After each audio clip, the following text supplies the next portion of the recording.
What is up, everybody? It's Zach from at Premier Soccer Investing coming at you with yet another SlabStoxFC YouTube video. This is going to be a really special one. We got Heath Pearce here with us today, former U.S. men's national team player, former professional soccer player. And yeah, you want to just take it away? Yeah. Man, am I just taking over this whole episode or what? Not just say how Yeah. you talk about your playing career, how you got. Yeah, you gotta ask me some questions, man. You gotta tee this up a little bit. You gotta guide me. I'll just give a little brief background. My name's Heath Pearce. As you mentioned, former U.S. men's national team player, played professionally for 11 years. Retired at the end of 2015 to get into the media space. Now running a company called creative for a company called Four Soccer Ventures. We have on-field and off-field products from podcast. We work in content. We have an agency internally that we work with brands like CBS, Paramount Plus to help them with their soccer expertise, as well as a number of grassroots programs. One of which called Alianza de Football, which is the nation's largest Hispanic-focused soccer program. It's ID camps, it's clinics, it's tournaments, it's everything, but specifically for the Hispanic marketplace. We're launching one for the Black community as well called Black Star Initiative. And continuing to invest across the board in the soccer space over what we're calling the decade of soccer, right? This kind of huge growth curve heading into the hosting or co-hosting the 2026 World Cup. I guess, to start on where I got into card collecting is I've spent the last 5 years in the digital space, right? And everything was virtual. Everything was just kind of living in the way that we're living now. And I just started to sort of yearn for this return to kind of physical touch and feel and things like that I grew up with. I grew up collecting cards. I was never an avid card collector in the sports side, but I collected everything from comic books to comic cards to, again, your regular sort of baseball cards that had the piece of gum in the back. Did you have like the Marvel cards growing up, like the Impel, that type of stuff? Yeah, I did. And I was never hugely into it. I was just obsessed with holograms back then. I don't remember if you remember any of that stuff, but yeah, like the hologram cards, that was just like my main thing. And it wasn't really specific ones I was looking for. I was just obsessed with trying to get those. And then, yeah, as I became an adult and we live in just sort of this virtual world now in the space that I work in, I just started wanting to get back to things that I could touch and feel and interact with. I've had a few different shows on YouTube and other places, and my favorite times are when you could interact with things, whether it's jerseys or it's just stuff that you can touch, feel, and look at and describe and have others engage with, as opposed to, a lot of the content that I started making when I first retired was digital, right? I would be talking like I'm talking to you, and a producer would throw a photo over the screen, and that was pretty much how it worked. And it still works like that now. So for me, it's just a kind of another dimension for me to engage with, and another medium for me to engage with, from collecting, another touch point to connect with the soccer community. And now we're obviously seeing soccer cards reaching far beyond just the soccer community, are pretty hot in just the memorabilia market right now as well. Well, and I think your story too of how you got into cards rings true for a lot of people, like especially myself. Like I collected cards when I was younger, like in elementary school and stuff, and then I kind of fell away from it. Started, I don't know, playing sports more seriously, didn't have time for it, whatever, this, that, and the other. And then over summer 2020, I just, everything was virtual. I just discovered cards again. And I love that aspect of having the physical card in my possession. And that's why, like, I'm on the record of saying this in the past, like I'm not super high on like the NFTs and the digital card space and stuff, because personally, like why I'm into cards is for that physical touch point and having those cards in your possession. I think there's like immense value in that. Yeah. No, I think you're spot on there, and I'm the exact same. Look, I think NFTs, like anything, have a role in the marketplace, and I think the extreme direction of the NFTs, if they hit the way that people that are in the NFT space think they're going to hit, then in theory, physical cards are going to be even more important, right? Because the less you'll have, the less production you'll have, the more that they will have a value, and the more that it'll create a visceral reaction or actually hit your senses in a different way that I think collecting something virtually can do. At least that's for me. I've done my research on the NFT space. I believe in its potential and where things are going.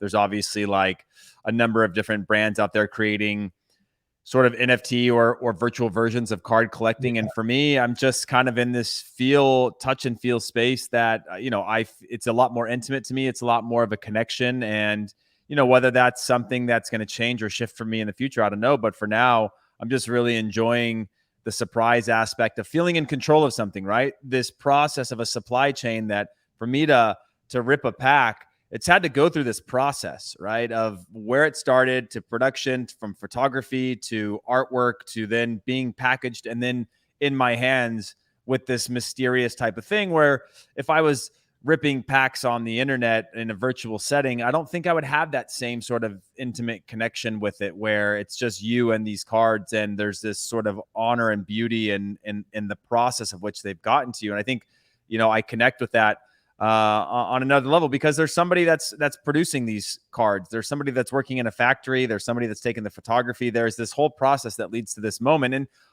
albeit there is a process in anything you do, even virtually, but for me to now have it as the end product, I think is a pretty cool thing. Yeah. And then I just want to circle back to a point you made about, especially if like digital assets really take off the way people say they do. And you say like the scarcity of physical cards will make them even more valuable. I think therein lies the promise with soccer cards too. You look at the pop reports and production lines, all of that stuff compared to basketball cards and football cards and baseball cards versus soccer, which is a far bigger sport globally than any of those sports ever will be, frankly. And it's growing massively in the US. Like Euro viewership numbers were up so much compared to 2016. You've seen MLS starting to pull in certain numbers. The U.S. men's national team, like this summer, the Cup Finals got like numbers like the NBA Finals did in viewership. Like cards are growing, everything's growing, and the supply just is so low relative to the other sports, especially when you look at like one of the goats, like a Messi or Ronaldo. There's a couple thousand Messi rookie cards across all of his variations. In the PSA Pop Report, there's hundreds of thousands of Jordan rookie cards, LeBron rookie cards, Luka rookie cards, and he's the GOAT for the biggest sport in the world. And that's what I don't think has clicked in yet for certain segments of the market that dismiss soccer as like a fad and not as a pumping up and not here to stay long term.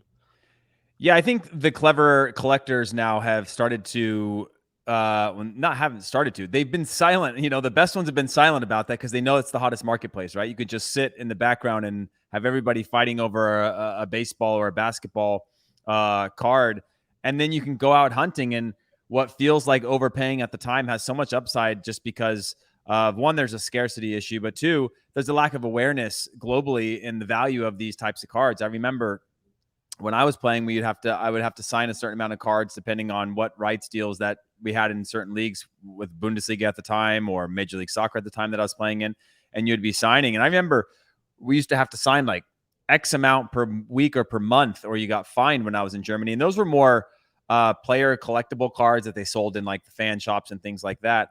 But now you're seeing, again, as I started to do my research, I saw a number of people that had figured out the soccer game ahead of the curve.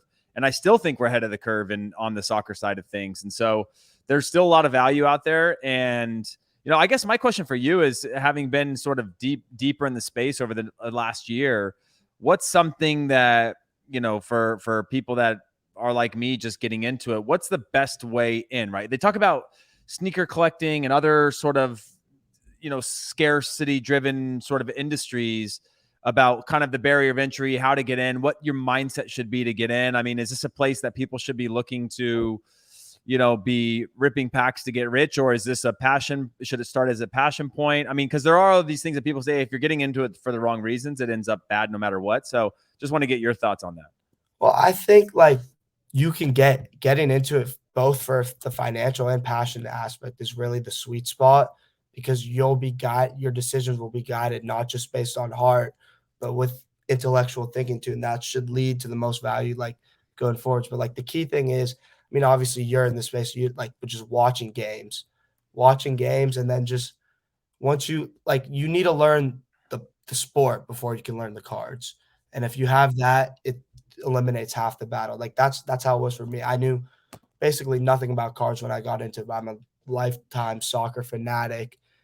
And so it just cut my research I had to do in half. And then it's from there, it's just do the work, look at checklists, look at trends, look at what's in boxes, look at what's selling on eBay, and look at what's not, and then go from there and look at what generates buzz on social media. Even though people don't like putting too much stock into like what people are talking about social media, at the end of the day, that's where a lot of the market exists. And if there's buzz about a certain product, the value is going to be reflected in that too.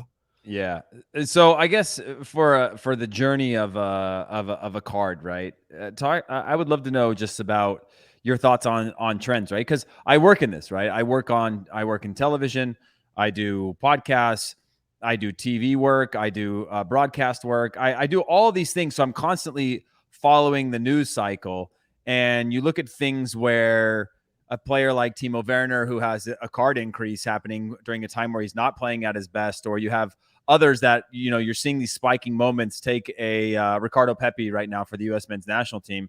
I mean, how much of that about having a card is then, and I guess each one is a different circumstance, but is it about trying to get that card at that time, or is it trying to like sell that card? Is it trying to then, you know, get that card so you can sell that card in the future because you're hedging on it, or is it all of the above? Well, I think like right now, or like where the market has been, is it goes through like periods of bull runs and then it dies and bull runs and dies. And it's all centered around basically one of three things: a big transfer, the Champions League, or huge international matches is what drives the market. So with Pepe, we saw him. That was the US absolutely needed to win that game. Everyone knew it. The country was watching, the world was frankly watching to see the US was gonna take that step towards World Cup qualifying. And we needed someone to emerge, and he was the one who did. And then for Werner, his major run of prices was when he got that transfer to Chelsea. Everyone was excited Mhm. about that. Werner, main man at Chelsea, the number 9, he'll be banging in goals. And then you also have like guys in the Champions League, like Holland's prices. Still, he's obviously a spectacular player. They still haven't seen the heights they did last spring when he was taking Dortmund through the Champions League and scoring goals. So like that's, I think, where the market is. So it's about timing those things. So if you think a player is going to have a big run in the Champions League this year, now might be the time to buy him. And even through the group stages is the time to buy him, because you're really going to see like the price increases in the knockouts. And then for international players, it's the same thing. Wait, you have till the World Cup really now to make your moves. There's going to be certain guys that pop off in World Cup qualifying like Pepe, but for overall, it's really going to be the World Cup that drives their market. And then like predicting the transfer window too.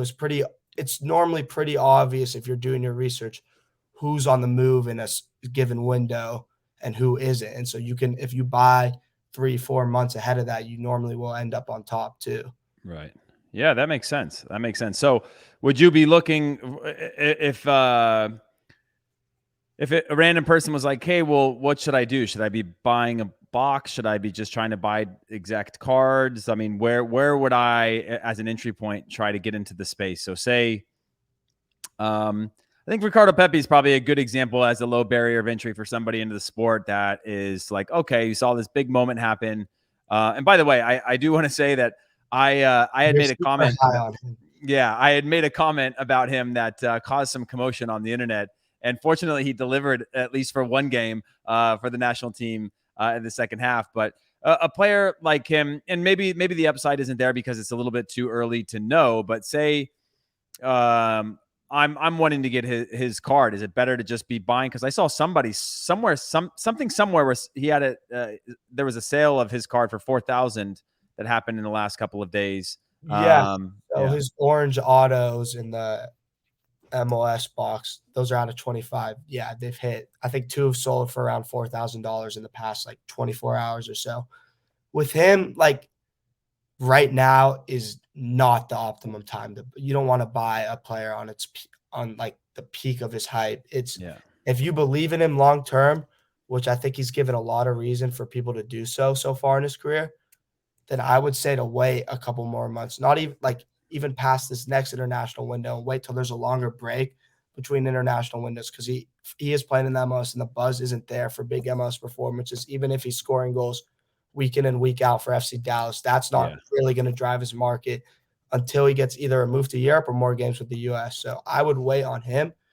But like to hit the 3 points I was saying about like what really drives the market, I think like the perfect example of a player, and this is who I've been buying up recently to lock in on for someone like that. is Kylian Mbappe.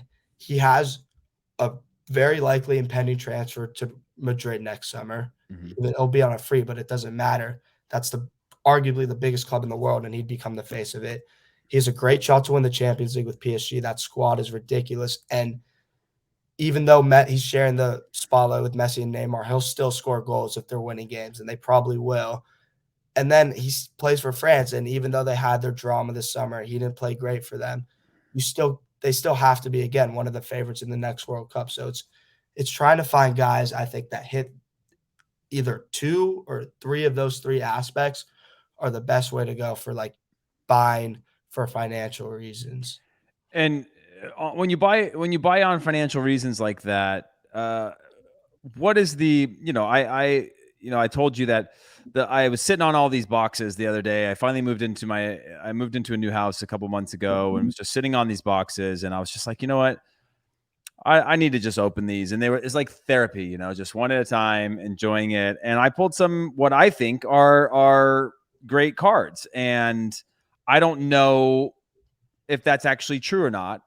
So I guess my question is, like, you talk about an Mbappe, like, is just pulling an Mbappe of any value, or is it just specialty more in the limited editions, the autos, or is a refractor a valuable card? Is it like sort of what walk me through that as sort of an amateur and beginner in this space? Kind of what should I be looking for if I'm thinking about a Kylian Mbappe? Okay, well, so for Mbappe or just like any hot like prospect or like young player in general, the base rookie stuff will still sell well. So if you're opening products like from the rookie, like for Mbappe, if you're opening 2017 Top Scrum Champions, you hit his base card, that's still going to sell. Or if you're opening this year's Bundesliga Chrome and you're hitting a Bellingham or a Mukoko, that will sell. Exactly. That's one right there. I got a Mukoko as well, by the way. Yeah, I've ripped one of those boxes. I think I got 2 Bellingham and 1 Mukoko base and 1 Verts, but the Verts doesn't have the rookie logo. But for like the less buzzy players, but that still have juice in the market, you really want to be trying to hit the refractors, the numbered colors, the autos, less so the relic cards that doesn't carry as much value, especially in the soccer market, because the patches generally aren't game or match worn and they generally aren't multicolored.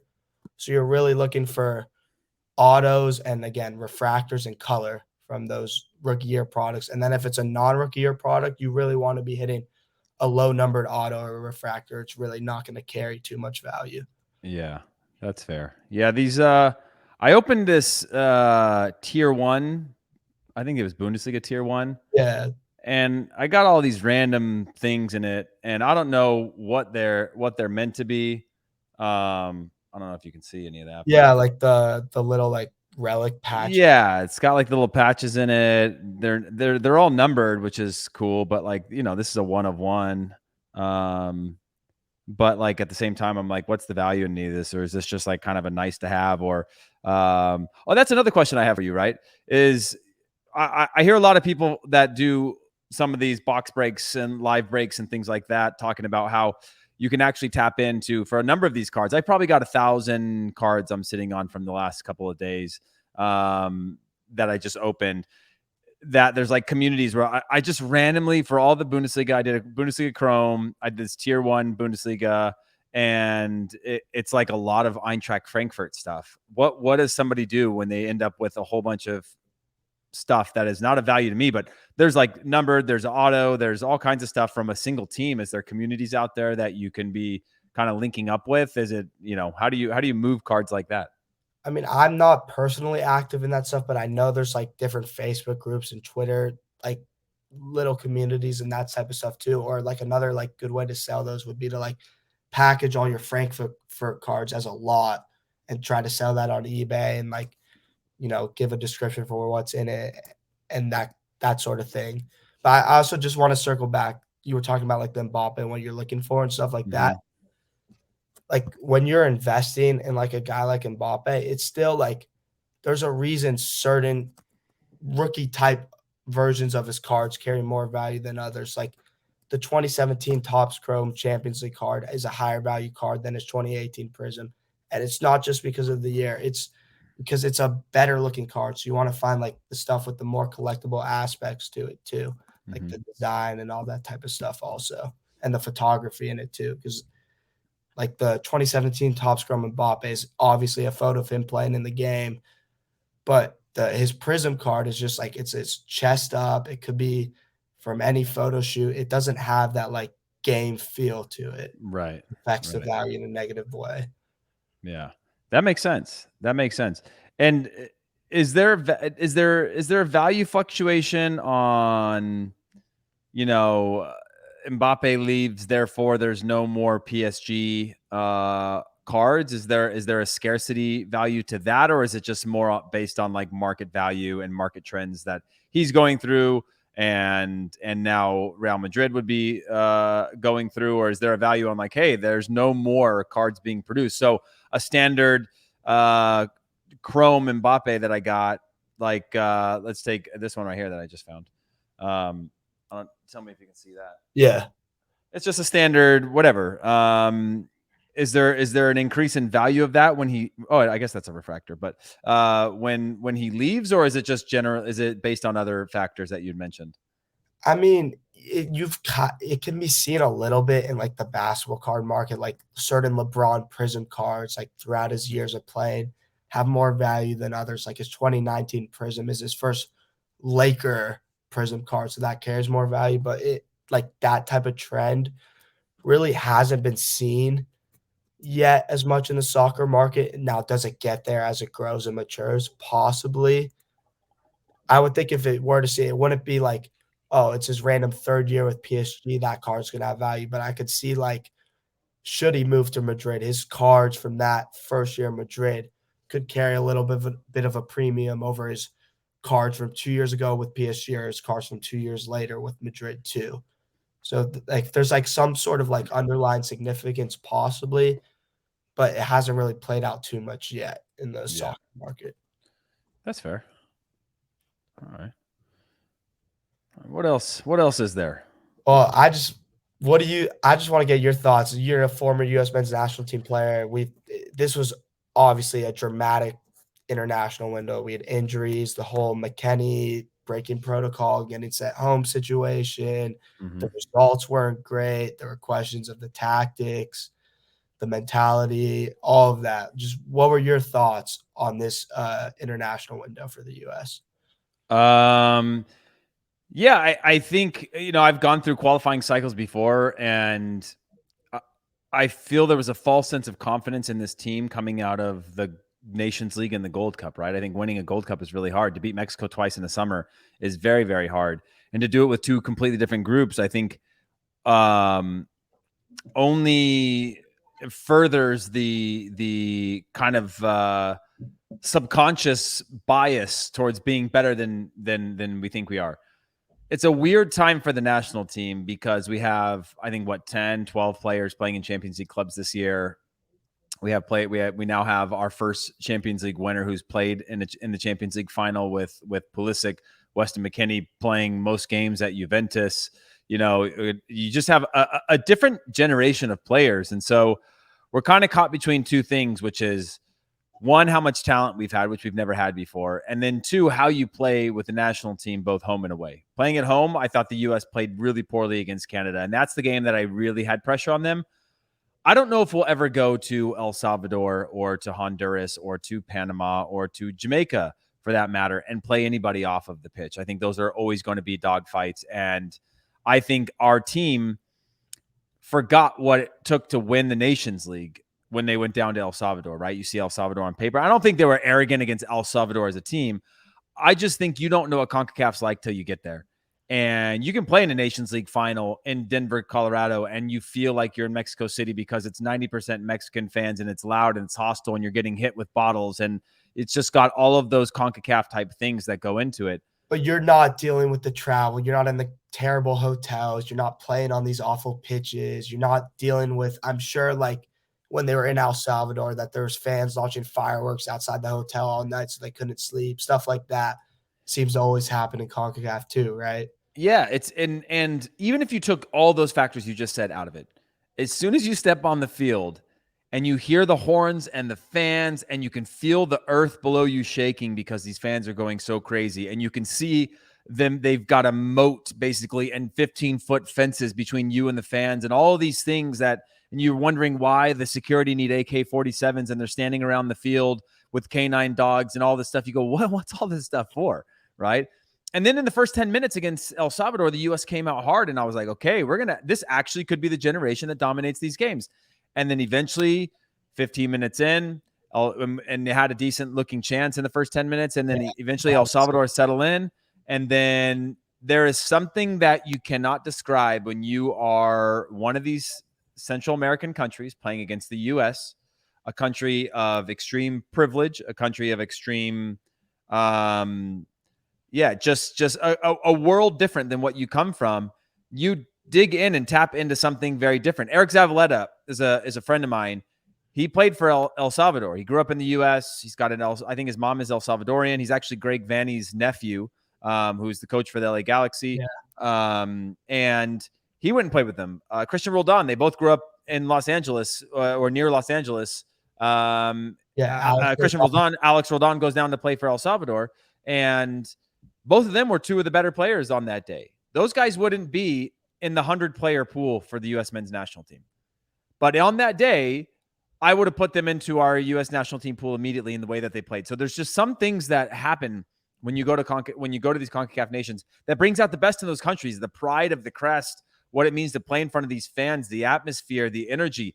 You feel very, very, very far from home. I remember my very first qualifier away was against Guatemala. And this guy named Loco Rodriguez played against me. I was playing left back. He was playing right wing. And he stood at the midline and the touch line for the whole game waiting for the ball. And he ran me to the corner flag every time he got the ball. And I remember just thinking like, oh, I'm so much better than this guy.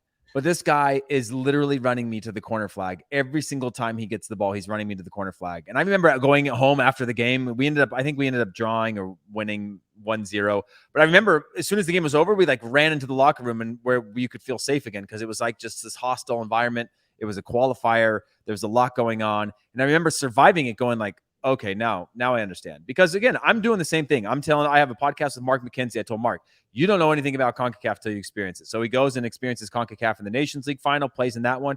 Mark makes a big mistake in the very first minute. They fight back and they win this one. Now he thinks he knows CONCACAF. I go, bro, you don't know CONCACAF because that's a step. That's playing Mexico in the U.S. and it felt like an away game. When you go down there somewhere else, just wait. And Greg Berhalter was big on this theme for this whole camp, which was like, you can't explain it. And you laugh it off. And when I host my podcast, we get all these guys that tell their craziest CONCACAF story. And you have Eddie Pope told us about them getting mace sprayed as they walked out of the tunnel. You know, guys talk about, bags of pee being thrown at them. I've been hit with coins, lighters, rocks, all kinds of stuff while you're running out, right? And your brain and your body goes into this fight or flight mode. When you got to go out of a tunnel under umbrellas because of what's going to get hurled at you, you don't have this ability to be like, oh, that's funny. You have this, your brain and your mind tells you you're not in a safe place. And whether you are or you aren't, you don't know. You just know that your brain is telling you like fight or flight mode. You go into this other level and that affects everything that happens around you, the way that you view everything, the speed of the game, the all of these variables that go into it. So yeah, that's a super long answer. I apologize, but yeah, it's that goes into what CONCACAF was. So to finish my answer on this last camp, I was extremely disappointed in the way that the team played against Canada. I think that the team played really poorly again, switching to a 3-back in the third match against Honduras. I think in the second half was the first time that I saw what made them good in the Gold Cup and the Nations League. The U.S. played terrible in the Gold Cup for the first games. Like they didn't look good. But all they did is they had this collective fight that picked up on the back of the Nations League. The U.S. could have lost to Honduras in the Nations League semifinal. The U.S. could have lost to Mexico in the final. But they just fought their way through these things. They dug deep, and that's how you win in these types of things. Then you go back to Chelsea and you can play beautiful, or go to Dortmund and play a gegenpress that's unbelievable, or RB Salzburg or RB Leipzig or whatever. These guys all come from these different things. But in CONCACAF, no, there's no free lunch. No one's sitting back letting you walk through them. They're going to sit back and go, I'm going to make your life as hard as possible today. And that's what teams are good at doing. And now the last thing I would say is they've respected the U.S. to the point now that they're like, we'll sit even deeper and make you have to beat us with something spectacular. And the U.S. is going to have to grow and learn and evolve as a team, because teams are going to get smarter and be like, oh yeah, obviously if we open up and we're exposed, this team has a ton of talent that will beat us. But what if we don't do that? And then we'll see if they can make plays. And so, yeah, they're going through all that right now. I think finishing on 5 points. And the upside I would say about this team is that they don't know how to lose. They continuously find ways to stay in games. They draw, they win. They haven't lost. They have very few losses ever under Greg Berhalter, which, leads you down that line of like, yeah, well, how many of them are draws? But then you go, well, how many of them could have been losses? And they continuously stay into it. So I think there's something special there, but now they've got to get to that next step. Yeah. And people have questioned Berhalter's tactics in this window and in the past, and I think rightfully so. But I do have to say is that his whole tenure in charge, it's always seemed like the players will run through a brick wall for him, which I think at the end of the day is what you need to get through CONCACAF. And I don't think that was there for Klinsmann in the last cycle, and I don't think it was there for Arena either. And it showed the lack of heart, the lack of ability to grind results out, especially on the road, was what sunk us the last time. And they did show that ability today. I think, though, another interesting point you said about the back three and the problems with that tactically too is I think the U.S. might have a bit of a Serginho Dest problem, because obviously he's one of our best players, super talented, amazing on the ball, amazing technically. But they play worse when they transition to the back three to get him in the system, and he doesn't defend well enough, or especially in a team setting, to play as a right back in a back four. And they have that conundrum facing them of how do we get him in the team and keep strong defensively at the same time. Yeah, this is a good problem to have. And by the way, I've got this one sitting on top. Tell me if you like this here. This is a Serginho Dest refractor. I don't know if it's that's a cool card. Yeah. It's just kind of having an American at Barcelona outside, and I've got a Barcelona Conrad in here too. But to have a guy who's playing and transferred there, I think is pretty cool. But I think it's as you mentioned, that's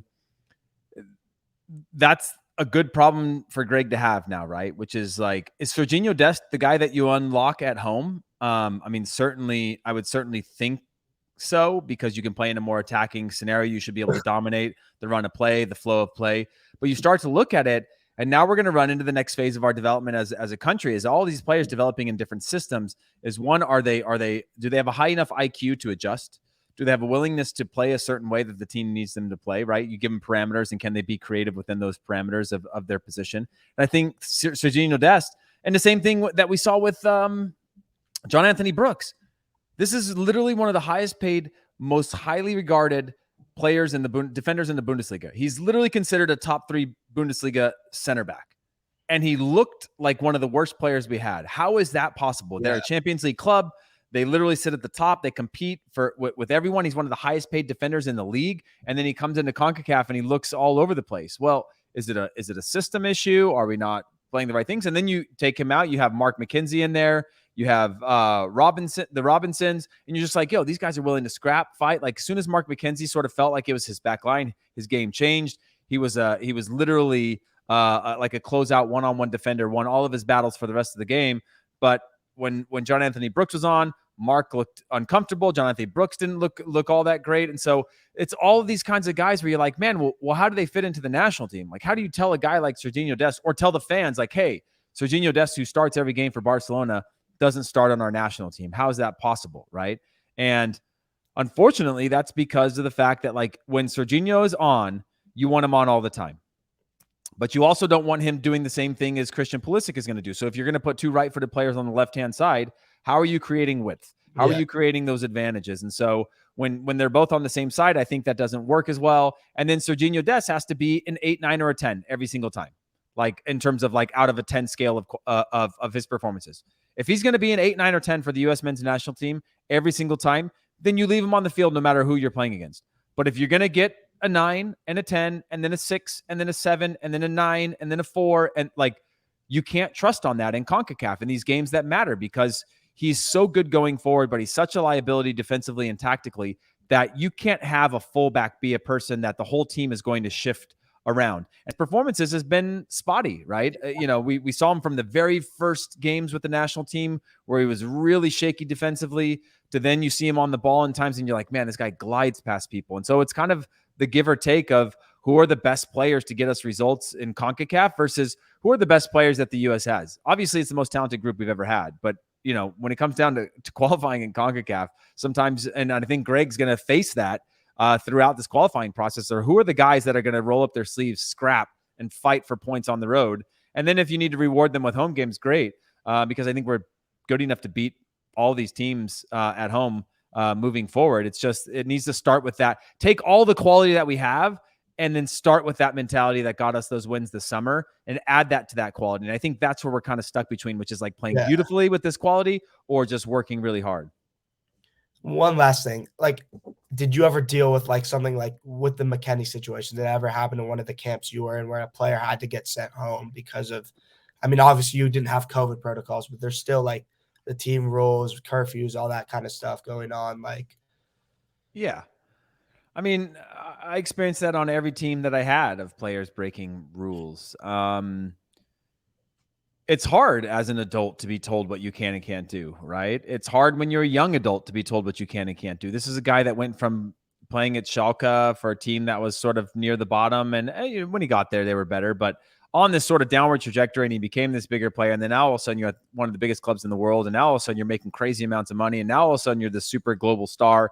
And in your hometown, you kind of get everything. It's hard not to have to think that you're above the law at times. And I'm not saying it's just him. That happened on every team that I played on. I broke protocols. I broke rules at times. I came home after curfew at times. It's just a time and place, I think, which is the issue. I think there was probably players that were breaking protocols in Denver. I think there's probably players breaking protocols all the time. But with COVID, I think it's a different level because we saw with Zach Steffen testing positive for COVID. There's just this increased risk and selfish factor that goes into this, right? yeah. Like how your actions might affect the team on the field in terms of your performance. Shoot, if you can go out every night and you can show up and perform like a number of guys do in the NBA, a number of guys do, like Brazilians are notorious for being partiers in Europe, and they show up the next day and they're magical. Ronaldinho is a perfect example of that. Yeah, I was about to say him. Yeah. And then you had other guys like Adriano who couldn't handle it, and their careers kind of shortened over time because the balance isn't there. But the point I'm trying to make is I don't think anybody has an issue with people's lifestyles and how they affect rules and things like that. Like if you get caught, you get caught, you got to pay the price. But when there is this, there is this factor of like what you do has an effect on me, and then what I do, that I'm controlling, I'm sacrificing all this. Like you think when I come from Europe, I don't want to be able to just see friends and family and go out and do my thing and blah, blah. Of course I do, especially because I'm stuck in a COVID world right now where I'm locked in the house and I'm not allowed to go anywhere or do anything. I get all that. But that decision now has the ability to affect everyone, right? Whether it's COVID, whether it's, it just has, the consequences are a little more extreme. We've seen with that. And I don't like take Weston McKennie out of it. Just the COVID situation that we're in right now as a world. People will constantly have to make decisions. Do I want to be in this place? Should I be in this environment? Should I go around these people? And that's a constant stress that we all live with. And so I can understand people's needs to unwind and get out and feel like they thought they're in a safe space or a safe place. And maybe they did all their due diligence to be in the environments that they were in. But it's still one of those things where you got to think about the team first and the impact that it could have, and that, just sort of the ramifications of the decisions that we make. But I did it myself. I had plenty of teammates that did it. It was a regular thing, whether it's at the club level or international level, that players would break rules or protocols, and not protocols, but like team rules, being in at a certain time, in your rooms at a certain time, depending on the team and the rules and all that stuff. Like it happens. I don't want to say regularly, but it does happen. Yeah, of course. All right, so wrap it up with a little bit of Champions League talk because we got the UCL starting back up this week. Mm-hmm. I want to just go through group by group and see who do you think is coming out each group. We'll start with Group A. That's City, Paris, Leipzig, and Club Brugge. I Yeah, hold on. I'm just bringing up the groups in front of me real quick so I can have them, so I can Okay. see them too. Okay, Group A, Club Brugge, definitely not getting out. Yeah. PSG and Man City. I think RB Leipzig's really going to struggle. They've struggled in the Bundesliga so far under Jesse Marsch. I think the hard part is I think they've got one win in their first games in the Bundesliga so far, and then they play their first game against Manchester City away at the Etihad. So that's going to be a difficult one for them. I could see RB Leipzig needing to salvage their Bundesliga season through a good Europa League run. So I could see them finishing off third in this group and dropping down into the Europa League. I think that's still how they do it, if I'm not Yes. mistaken, with the new Yeah. leagues Yeah. this year. But PSG and Manchester City for sure coming out of that, and I think I'm guessing Man City come out on top. They've got more depth, and I could see PSG rotating a number of those big stars for at least half of these games in the group stages, knowing that they're going to cruise through, and then we might see them try to roll out their full strength lineup for the knockout rounds. Really, I think PSG is going to be pretty comfortable coming out on top. This City squad it's obviously still elite. It's not the same team it's been in the past couple years, and I think PSG is really going to have like a heightened focus in the Champions League games because it's League One is even more of a cakewalk for them than it normally is because they've lost with the financial problems in France. They've lost even more talent than they normally lose in a given summer. Mm-hmm. And then, yeah, I think Leipzig will struggle too. They're losing like Sabitzer and Upamecano, not really replacing either of those. So it's really hurt them so far this season. Yeah. I would say the last thing I would say to that is that, we saw that so far this season in Ligue 1, I think they're perfect on 15 points after 5 games, and they're not even playing their big players. And so when you think about like the return on investment from a Messi, you only really brought him in to win the Champions League, right? Yep.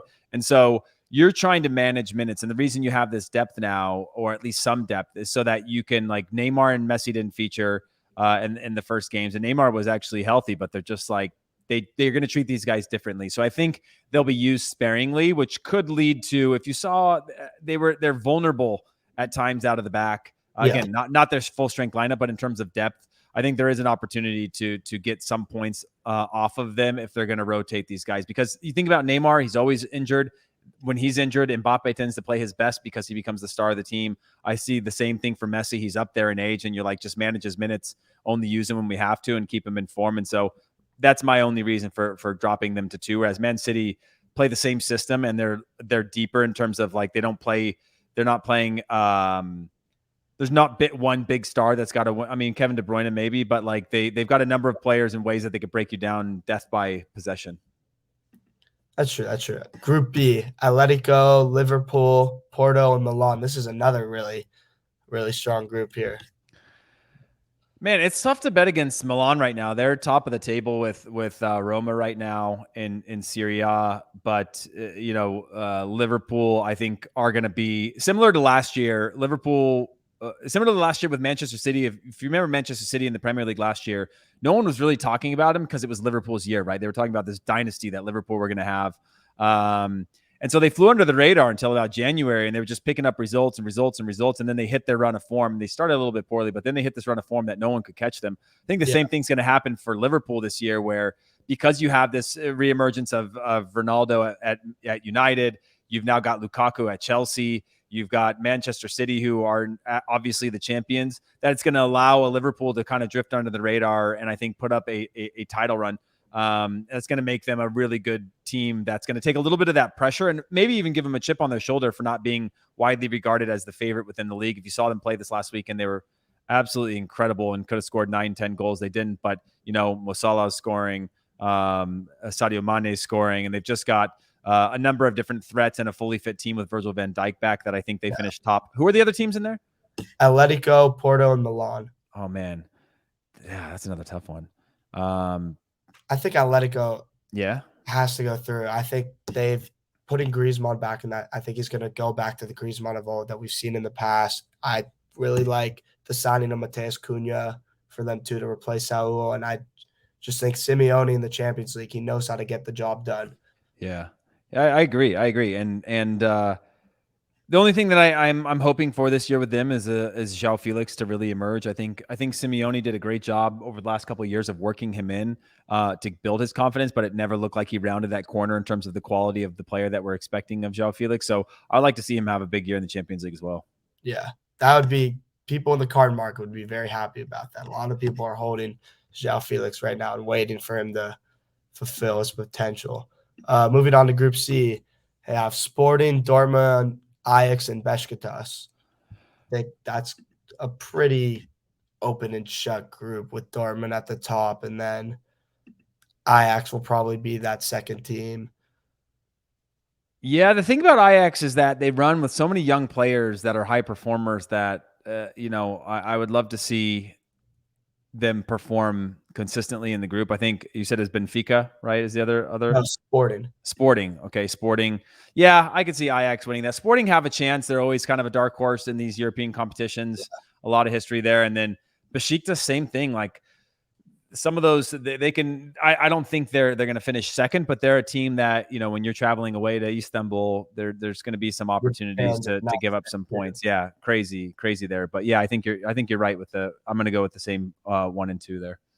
Then Group D of Inter, Real, Shakhtar, and Sheriff. I feel like Inter, Real, and Shakhtar are in a group together every year. Might just be me, but I feel like that's happened like the past 3 years running. Yeah, and you remember Shakhtar beat, I think they beat Madrid their first game. They were playing at the Alfredo Di Stefano last season when they were repairing the Bernabeu Stadium, and Shakhtar is just one of these European teams that are just so hard to play. They always have some young Brazilians that are really good, and yeah, just I don't really think Shakhtar get out. I think they finish. I think FC Sheriff is Bulgarian side, and so I just don't really expect much from them in this group, and I could see them kind of falling out by midway through in terms of having a chance to go through, and Shakhtar finishing third. And I'm going to go with Real Madrid. Karim Benzema had 2 goals and assists this weekend. He continues to be the one sort of like carrying the squad under Ancelotti. And then Inter Milan, I don't know how they replaced Lukaku. I think they lost. I think it was to Sampdoria over the weekend or drew, and that stopped their perfect start. I don't know how they're going to respond this year. I don't know if they're going to win Serie A, but a deep run in the Champions League could at least be an admirable run and a Champions League finish in the league. I think Shakhtar will get that second spot. I think Inter just is one of those teams that can't win in the Champions League. I think there are 3 years on the spin now that they finished third in their group when they've been expected to go through, and they've gotten worse from when they were. I think they finished 4th last year. Or yeah, they might have finished because they went out and people were talking about. I'm not sure if that's factual, but they went out and that's what allowed them. They had nothing to focus on but the league, and then they ran away with the league because they were knocked out of Europe for that exact reason. Yeah, they for whatever reason don't win in Europe, and I don't know. I feel like Shakhtar is a tough team to beat and to play against in the Champions League because that's what they build their whole everything up to is the Champions League for them, and I think they're going to get that and go through. And Inter will drop down to the Europa League. Moving on to Group E, not B. Bayern, Barca, Benfica, and Dynamo Kiev. Bayern, Barca, Benfica, and Dynamo Kiev. Why isn't this in front of me? Oh, there it is. Okay. Oh, I mean, yeah, that's it's great. This Barcelona Bayern, they've got so much history there, and it's funny that they're playing each other in the very first match day. But I'm gonna go with Bayern on top of that group, and again, they're very to the point, and Barcelona finishing second. I don't really think Kiev. They've got this Mircea Lucescu. I don't know if you know who he is. He's the coach, and he's like the winningest or like top 3 winningest coach in Europe ever in Champions League or European competitions. Just because I think he was the coach at actually Shakhtar for years. And now he's at Dynamo Kiev, and he's kind of got this crazy track record of winning of matches won in the Champions League. So he's always one that finds way to get wins year after year. Granted, he's been coaching in the Champions League for decades, but yeah, that one's a pretty clear one to me on who finishes up top. And then I do think Kiev could sneak away in third, but Benfica is strong too. Yeah, I agree with you on that. Group F, Villarreal, United, Atalanta, and Young Boys. Man United way out on top, obviously, Yeah. on that one. And then it just looking at Man United over the weekend, knowing that they've got so much more depth in their squad now. I could see us not seeing Ronaldo against any of these teams in the Champions League group stages, but knowing him, he's going to want to be the top scorer Yeah. and beat Mbappe or Haaland. So I'm going to go with Manchester United on top, and then man, it's hard. Keep your eye out also for PFOC, Jordan PFOC. Yeah, Save it you at Young Boys for anybody that's a USMNT fan. And I'm going to go with Atalanta. They've struggled. They lost again over the weekend in Serie A, but they're just a team that's really fun to watch. They score a ton of goals, and they sell players, and they bring more players in. They continue to form. It's like a really kind of hidden gem in the Bergamo region of Italy. So I'm going to go with Manchester 1, Atalanta 2, Villarreal 3. I'm going to go Villarreal 2. I think they're coming off the winning the Europa League. I think Unai Emery does a pretty good job of managing in Europe.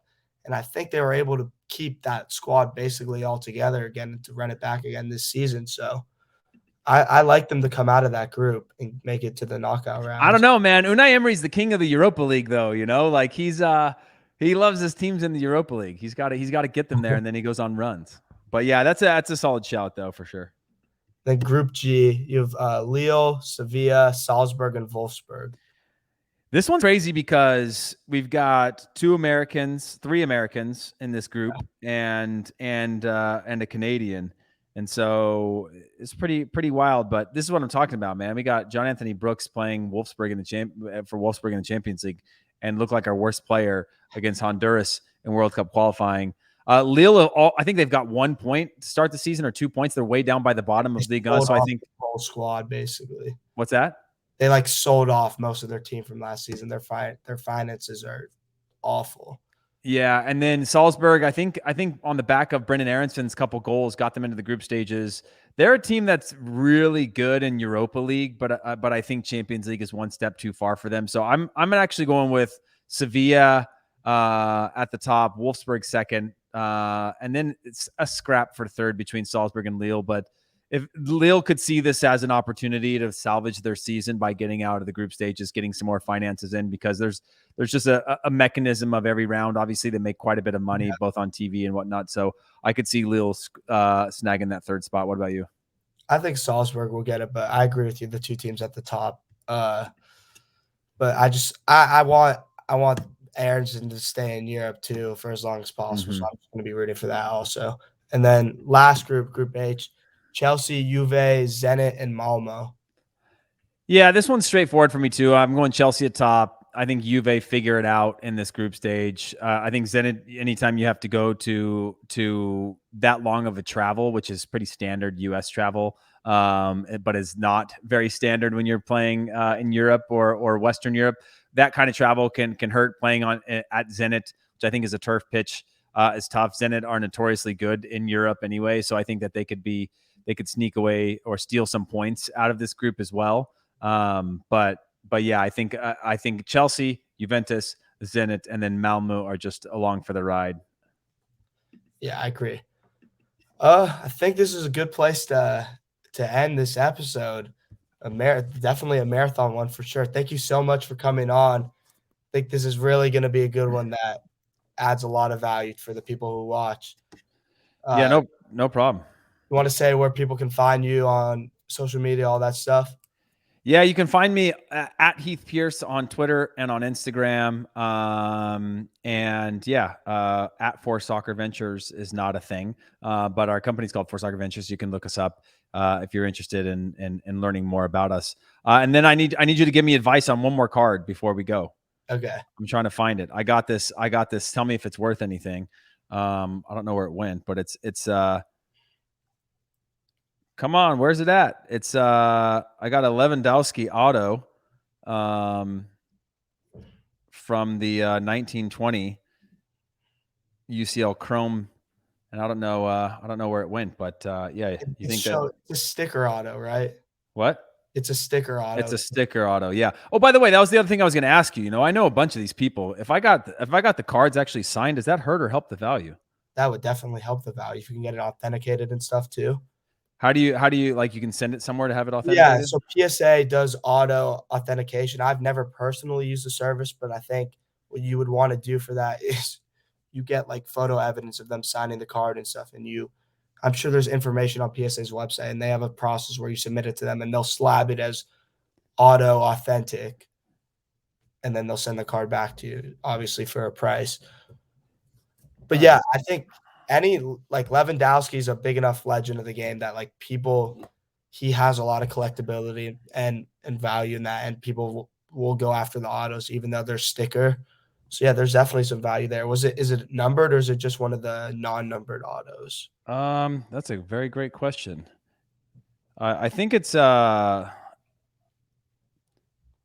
think it's a non. I got a Billy Gilmore auto. Yusufa Makoko rookie. Here it is. It is a non-numbered auto right here. I mean, it would have definitely helped if it was numbered, but that still will have values. Like I saw when I was at the National, I don't know if you were there or not, but there were people that were like really like going after just like nice Lewandowski autos, nice Lewandowski patch cards. There's definitely people out there who will buy it, but I think that's like one of those type of things where you'd be better off at like a big show and like being set up somewhere at a table and having it out. And I think it would be easier to move than versus on eBay. That's fair. That's fair. My last question: Do you think some of these random cards that I have, refractors and stuff, are worth getting graded? I know that you've got some opinions on pricing of the new PSA grading system. Yeah, I don't really think it's feasible for most of this stuff unless it's like a really low numbered card of a rookie right now to grade with PSA. My opinion has changed on SGC. I used to think don't ever send anything to them. They're awful. It's not worth the money at all. But at Yeah. this point, their turnaround times are quick. Their prices aren't outrageous. I think it's like 35 a card for you get it back in like 2 months, which is pretty good. And they've been holding pretty good value on the market so far. So I think like that type of stuff, like you're like the Bellingham rookies and the base, that kind of stuff. If you want to grade it, I would go to SGC right now because PSA is not lowering their prices any more than what they're at, like $150 now a card on their cheapest level or $100 maybe. Jeez, that's It's not crazy, gonna go man. lower than that for a long time. So Yeah. if you want to So. grade, SGC is a move for that type of stuff. All right, cool. And then the last thing I would say for because I've got a bunch of people that ask me all the time is what's the best kind of thing to put a card into? Like keep it clean and fresh and not from getting all messed up.